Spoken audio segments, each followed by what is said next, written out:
6 days. That's all it took for my son's wife to bury my son and steal his life.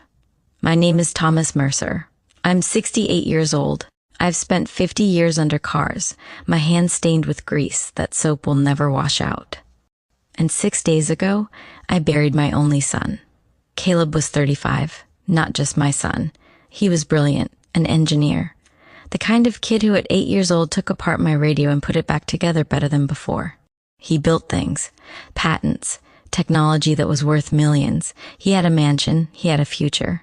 And then one phone call at 2 a.m., fiery car crash on I-71. The car was unrecognizable. The body. They said it was him by his dental records. I buried what was left in a closed casket. Today I'm at the lawyer's office. The rain in Cleveland hasn't stopped for a week. It feels like the sky knows. Amber Hayes, my son's wife of 4 years, sits across from me. She's 29, beautiful in a way that makes you uncomfortable. Perfect makeup. 6 days after her husband's death. And she is not crying. The lawyer, Mr. Peterson, an old friend of mine, reads the will. His voice is shaking. To my beloved wife, Amber Hayes, I leave all my assets, including all technology patents, intellectual property, our residence at 1420 Fairlawn Estate, all investment accounts totaling approximately $5.2 million.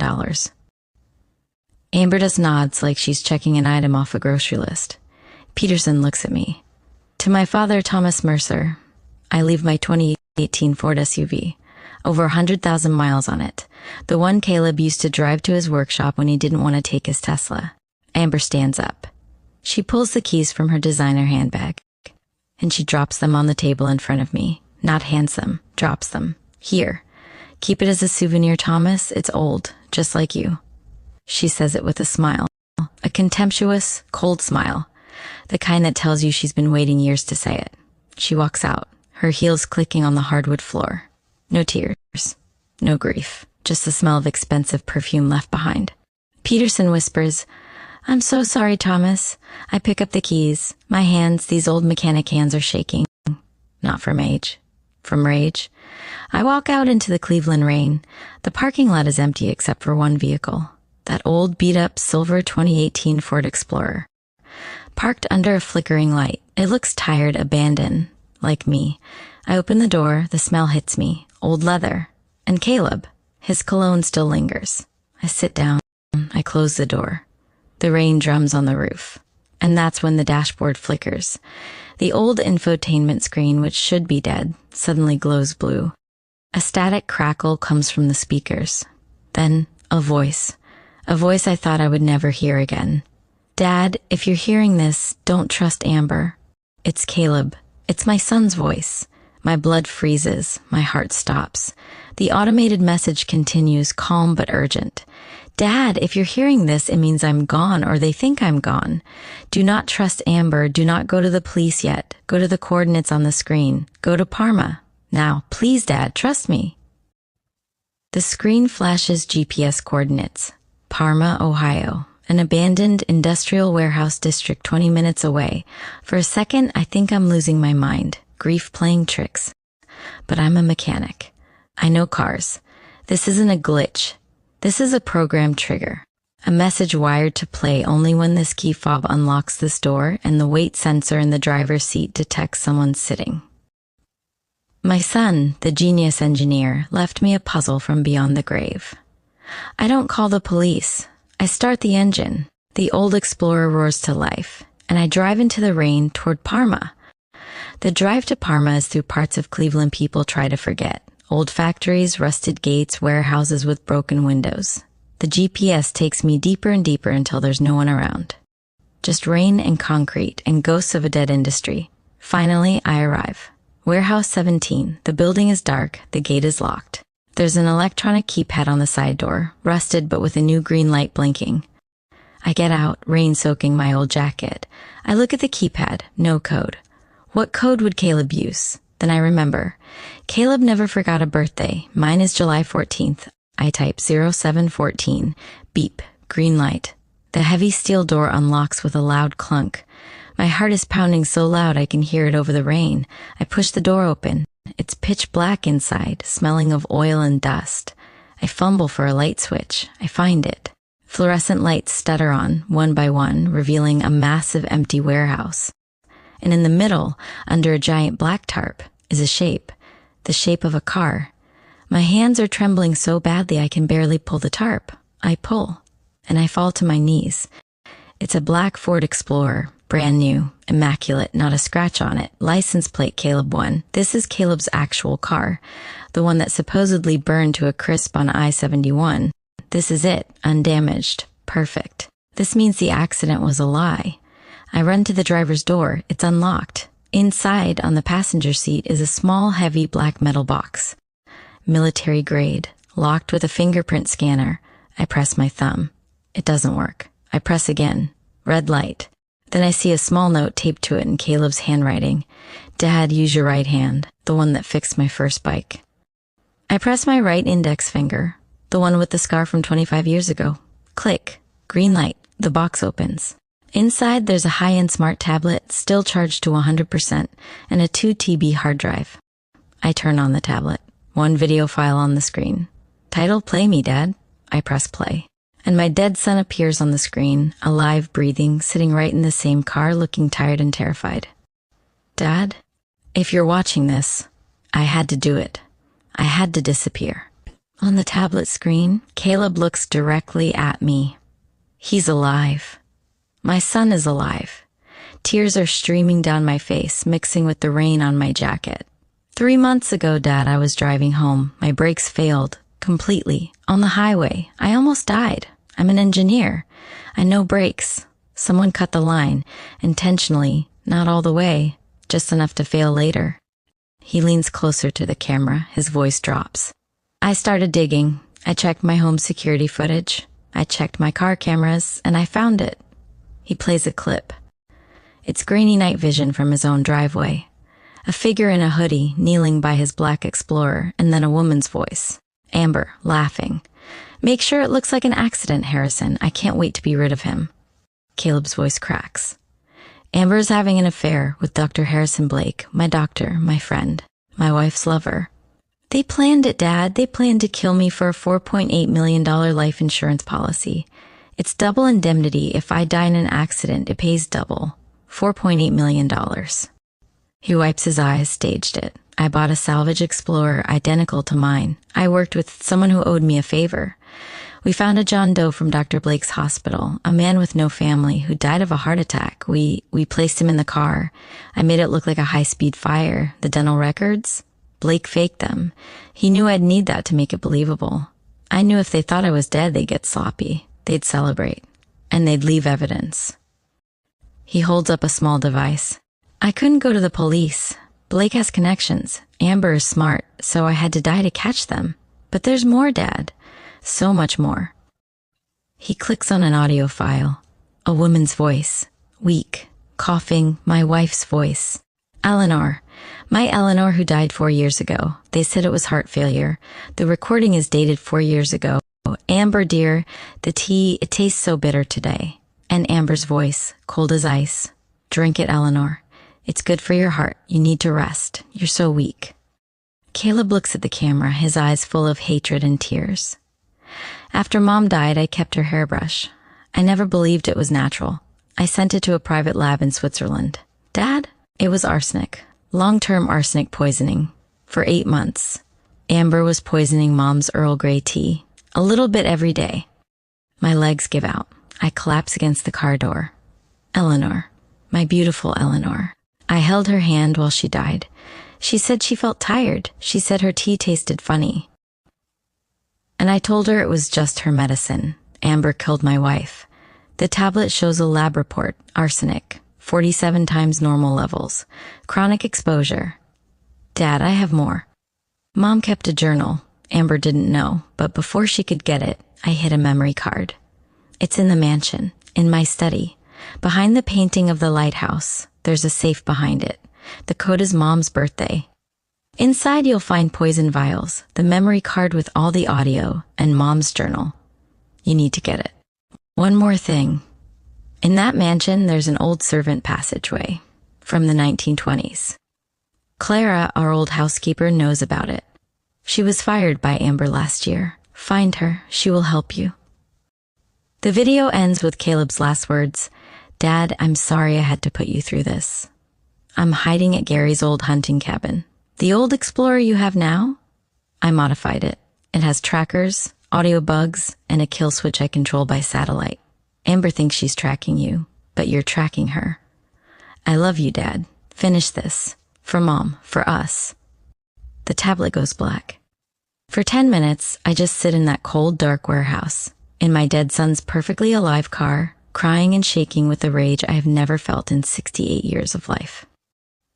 Amber didn't just kill my son. She murdered my wife. She poisoned Eleanor for 8 months while she smiled at us and called her Mom. Now it's my turn. I know what I have to do. I call the only person I trust. Clara. Clara Reyes was our housekeeper for 15 years. She raised Caleb. Amber fired her, claiming she stole silver. A lie. She answers on the second ring. Mr. Thomas? Clara, it's Eleanor's tea. I know. Silence. Then sobbing on the other side. Mr. Thomas, I tried to tell you. Mrs. Eleanor told me the tea tasted like metal. I saw Amber putting something in it. I told Caleb before the accident. Clara, I need to get into the mansion. Tonight. There is a way. The old coal chute on the east side. It leads to the servant passage. I still have the key. Tonight, I will break into my own son's mansion while his killer sleeps inside. That night, the rain is even heavier. The mansion at 1420 Fairlawn Estate is lit up. From the outside, I can see through the large glass windows. Amber and a tall man in an expensive coat, Dr. Harrison Blake, are downstairs drinking champagne, laughing, celebrating their $4.8 million. Clara meets me at the east wall, under an overgrown bush. She's holding an old iron key and a flashlight. Her eyes are red. The passage hasn't been used in 50 years, Mr. Thomas. Be careful. I squeeze her hand. Thank you. I open the small rusted door and crawl inside. It's tight, dark, smells of damp earth and cobwebs. I crawl for what feels like forever, my old knees screaming, until I see light through a crack. I'm looking directly into Caleb's study. The room is empty. I push the hidden panel. It creaks open. I slip inside. The study smells like Caleb. Books everywhere. On the wall is the painting of the lighthouse in Maine, where we used to go when Caleb was little. I take it off the wall. Behind it, a wall safe. Old but digital now. Caleb must have installed it. Mom's birthday. Eleanor's birthday was November 3rd, 1958. I type 1103. 3 small glass vials with white powder. A tiny SD memory card. And a small leather-bound book. Eleanor's journal. Her handwriting. I open the last page. Dated 2 days before she died. Amber threatened me today. She said if I tell Thomas or Caleb about the bitter tea, she will make sure Caleb has an accident. She says she knows people. I am so scared. My chest hurts so much. I think I'm dying, but I must protect my boy. I will drink the tea. I will stay quiet. For Caleb. I can't breathe. My wife died to protect my son from the same woman who later tried to kill him. Footsteps, high heels, in the hallway. I quickly shove the vials, the card, and the journal into my jacket. I close the safe, put the painting back. I dive behind the heavy double-layered velvet curtains just as the study door opens. It's Amber, holding a glass of red wine, wearing Caleb's favorite silk robe. She looks around, suspicious. She walks to the painting. She touches it. My heart stops. Then her phone rings. Hi, baby. Yes, he's gone. The old fool cried like a baby. No, the old explorer is worthless, just like him. Come upstairs. She leaves. I wait 30 seconds that feel like 30 years. Then I run to the window. 2nd floor. Rain pouring. A copper drain pipe on the side. I'm 68 years old. But rage makes you young. I climb out and descend the slippery drain pipe, rain blinding me, my hands cut by the copper edges, until I hit the wet grass. I run. I don't stop running until I'm back in the old silver Explorer. I lock the doors. I put Eleanor's journal on my lap and I weep. Then I put the memory card into the tablet. An audio file autoplays. It's Amber and Blake from just yesterday, recorded by Caleb's hidden bug in the mansion. Blake, the old man is a loose end. He knows too much. He was asking about Eleanor's medical records. Amber, then we do the same as Eleanor. A little tea, a tragic heart attack from grief. 2 deaths in one family, so sad. Blake, I'll bring the arsenic. They are planning to kill me next. Suddenly, the old explorer's dashboard beeps. A red warning. Warning. Unauthorized GPS tracking detected. Source, Amber's phone. She's tracking me. She knows I'm here. But then another message pops up in Caleb's font. Don't worry, Dad. I spoofed her tracker, activating simulated location mode. To her, you are now at the 24-hour diner on Route 8. Go to Gary's, now. My son is protecting me even when he's not here. I start the car and drive to Gary Miller's auto shop. It's time to bring in the cavalry. Gary Miller's auto shop has been closed for 10 years. But Gary still opens it for me. He's my best friend since high school. 70 years old, hands like mine. When I arrive, he's not alone. There's Marcus Thorne, a hard-nosed insurance investigator who handled Eleanor's policy. He never believed it was natural. And Lieutenant Sarah Miller, Gary's daughter, head of Cleveland Homicide, in uniform. I lay everything on the greasy workbench. The vials, the journal, the tablet, the hard drive. For an hour they listen to the recordings. They read Eleanor's last words. Lieutenant Miller's face is stone. Thomas, this is enough to open a case. But for murder one, for arsenic that happened 4 years ago, we need a confession. We need them on tape, admitting it, planning the next murder. Marcus nods. The insurance company will void the $4.8 million claim if we can prove fraud and attempted murder. But we need them live. Gary looks at me. You want to be bait, don't you? I look at my old hands. They want to poison me. Let them try. Lieutenant Miller says no. Gary says hell no, but I insist. This is the only way. For Eleanor. For Caleb. The plan is set. Gary, the genius mechanic himself, takes my jacket and my old Explorer. He installs 4 tiny, directional, high-end recording microphones. One in my shirt button, one in my collar, one in the Explorer's rearview mirror, one in the dashboard clock. Every whisper will be recorded and transmitted live to Lieutenant Miller's team outside. Caleb, through the tablet chat, sends one final message. Dad, I have one last trick in the old Explorer. Trust the car. I go home, my small little house that smells like oil and memories. I call Dr. Harrison Blake, my voice shaking, acting like a scared old man. Dr. Blake, it's Thomas Mercer. I'm not feeling well, my chest tightness like Eleanor. Blake's voice is instantly fake concerned. Thomas, stay calm. I'm coming over right now. Don't call 911 yet. I have your wife's file. I can help. He's coming. He thinks I'm dying. 20 minutes later, a black Mercedes pulls up. Dr. Harrison Blake, 45, perfect hair, perfect teeth, a murderer in a white coat, rushes in with a medical bag. Thomas, lie down. He checks my pulse. His hands are cold. Your heart is racing. This is grief. This is stress. Then he steps away and calls Amber on speaker. He doesn't know my button is recording. Amber, it's him. He's having an episode. Just like Eleanor did. Yes, I can. Administer something to help him relax. A full dose. It will stop his heart peacefully. No one will question it. An old man dying of a broken heart a week after his son. Amber's voice, crystal clear on the recording. Do it, Harrison, and make sure you get the old Explorer back. I don't want that piece of junk tracked to us. Do it now. Blake opens his bag. He pulls out a syringe, filled with clear liquid. This will help you sleep, Thomas. I record it all. The hidden mics catch his admission. You don't have to fight, Thomas, just like Eleanor didn't have to fight. She drank her tea every day like a good girl. She knew, you know, but she was too scared to tell Caleb, just like you're too weak to stop me. He said it. He admitted to poisoning Eleanor. I open my eyes. I grab his wrist.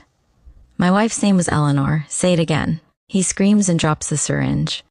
He runs out of my house, jumps in his Mercedes, and speeds away in panic. We have him, but we need Amber too. I look at the camera hidden in my clock and nod. Phase 2. I drink a full bottle of activated charcoal solution Gary gave me. It tastes horrible. It will bind to any poison and neutralize it. It's an old mechanic's trick for chemical ingestion. An hour later, Amber and Blake arrive together. At night, they have a thermos. Thomas, dear, Amber says with that fake sweet voice. We heard you were ill. We brought you some tea. Earl Grey, your favorite, just like you made for Eleanor. They serve me the poisoned Earl Grey tea in Eleanor's own china cup. The same cup Eleanor used every day. I drink it. I know I'm protected, but my heart is hammering. Then I faint, a stroke. My eyes roll back. I collapse onto the floor, shaking, gurgling. Amber and Blake stand over me, smiling. It's working, Amber whispers, and then she starts to boast. Loudly, proudly, for the microphones. Finally, that old bitch Eleanor took 4 months longer than we planned. 8 months of putting arsenic in her tea every morning, and she never told anyone because I told her I'd kill Caleb. And now Caleb is dead too, and now you. Blake laughs. And the insurance money will be ours, plus the patents. We did it. We poisoned them all, Amber says, kicking my supposedly dying body. And no one will ever know. That's when the front door explodes. Police, hands up, Cleveland police. Lieutenant Miller and 6 officers storm in, guns drawn, body cams recording. Amber Hayes, Harrison Blake, you are under arrest for the murders of Eleanor Mercer and the attempted murders of Caleb Mercer and Thomas Mercer, and insurance fraud. Blake drops to his knees, crying. Amber, however, is a wild animal. She sees the old silver Explorer outside, keys still in it from my arrival. She shoves past an officer and sprints. She jumps into the old Explorer, locks the doors, starts the engine. I'm not going to jail, I'm not. She slams it into drive and tries to escape down my quiet street, sirens behind her. But she doesn't know this isn't just an old car. As she drives, the dashboard glows blue again. The doors lock automatically, the windows lock. The engine takes over. A calm voice comes from the speakers. Not the automated one, Liv. Hello, Amber. It's Caleb, Amber screams. Caleb's voice from somewhere remote, controlling the car via satellite. Surprise, Amber, you always said this car was worthless, but I built it to be the smartest car in Ohio. Self-driving mode activated. Destination Cleveland Police Department, District 3. Estimated arrival, 6 minutes. Don't bother trying the brakes. I disabled them, just like you did to me. The old 2018 Ford Explorer, with over 100,000 miles, drives itself perfectly through the streets of Cleveland, with a screaming Amber locked inside straight to the police station, where officers are already waiting with handcuffs. The car parks itself. The doors unlock. Justice is automated. An hour later, at Gary's auto shop, the back door opens. And there he is, Caleb Mercer, alive. Thinner, bearded, but alive. He runs to me. I run to him. We hold each other in that greasy garage, 2 mechanics, father and son, crying like babies. Dad. My boy, my boy. In the end, Amber Hayes got life in prison without parole for 2 counts of first-degree murder and conspiracy. Dr. Harrison Blake got life plus 20 years, lost his medical license. The $4.8 million insurance, denied due to fraud. The $5.2 million estate, returned to its rightful owner, Caleb Mercer. And Eleanor, we finally gave her justice. Her death certificate was changed from natural causes to homicide by arsenic poisoning. We buried her again, this time with honor, next to an empty plot that was supposed to be Caleb's. Thomas and Caleb reopened the old auto shop together. They don't build patents anymore. They fix old Explorers for people who can't afford new ones.